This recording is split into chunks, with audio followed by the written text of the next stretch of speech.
കേരളം കണ്ടിട്ടുള്ളതിൽ വെച്ച് ഏറ്റവും വലിയ ഉരുൾപൊട്ടലാണ് കുറേ ദിവസം മുന്നേ നമ്മൾ വയനാട് കണ്ടത്.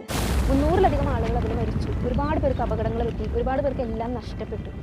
നമ്മൾ ശ്രദ്ധിക്കാത്ത വേറൊരു കാര്യം എന്ന് പറയുന്നത് ഇന്ത്യയിലുണ്ടാകുന്ന ഉരുൾപൊട്ടലിൻ്റെ 60% കേരളത്തിലാണ് സംഭവിക്കുന്നത്. ദുരന്തങ്ങൾ അവസാനിക്കുന്നില്ല. ഒന്നിനു പുറകെ ഒന്നായിട്ട് വരും. പലപ്പോഴും നമുക്ക് നേരത്തെ ഇത് അറിയാൻ പറ്റുന്നില്ല. നമ്മളെ കാത്ത് ഇതിലും വലിയൊരു ദുരന്തം വരാനിരിപ്പുണ്ട്. വേറൊന്നുമല്ല, മുല്ലപ്പെരിയാർ ഡാം. 50 വർഷമാണ് ഇത് പണിയുന്ന സമയത്ത് ഇതിൻ്റെ കാലാവധി അത് പണി കഴിപ്പിച്ച ആളുകൾ പറഞ്ഞത്. പക്ഷെ ഇപ്പോൾ 129 വർഷങ്ങൾക്ക് ശേഷം ഇത് അതുപോലെ തന്നെ നിലനിൽക്കുന്നുണ്ട്. അപ്പം അങ്ങനെ പറയുകയാണെങ്കിൽ 129 വർഷത്തോളം പഴക്കമുള്ള വാള്, കിരീടം എന്നൊക്കെ പറയുന്ന പോലെ അഭിമാനത്തോടെ നമുക്ക് ഒരിക്കലും പറയാൻ പറ്റില്ല. കാരണം ഇതൊരു ഡാമാണ്.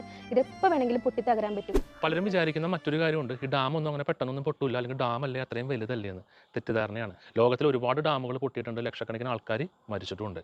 അതുകൊണ്ട് തന്നെ ഭാവിയിൽ ഇങ്ങനൊരു വാർത്ത വരും, മുല്ലപ്പെരിയാർ പൊട്ടിയതും കേരളത്തിൽ ഇത്രയും ലക്ഷക്കണക്കിന് ആൾക്കാർ മരിച്ചതും. അങ്ങനെ ഒരു വാർത്ത വരാണ്ടിരിക്കാൻ വേണ്ടി നമ്മുടെ ഭാവിക്ക് വേണ്ടി നമുക്കിപ്പോൾ കുറച്ച് കാര്യങ്ങൾ ചെയ്യാൻ പറ്റും. അതിൽ ഏറ്റവും വലിയ കാര്യമാണ് ഇപ്പോൾ കുറച്ച് ആളുകൾ ഇതിനു വേണ്ടി ഇറങ്ങി തിരിച്ചിട്ടുണ്ട്. അവർക്ക് വേണ്ടത് 30 ലക്ഷത്തിന് മുകളിൽ അല്ലെങ്കിൽ 30 ലക്ഷത്തോളം എങ്കിലും മിനിമം ഒപ്പുകളാണ്. ഡാം ഡീകമ്മീഷൻ ചെയ്യണമെന്ന് ആവശ്യപ്പെട്ടുള്ള ഒപ്പുകൾ.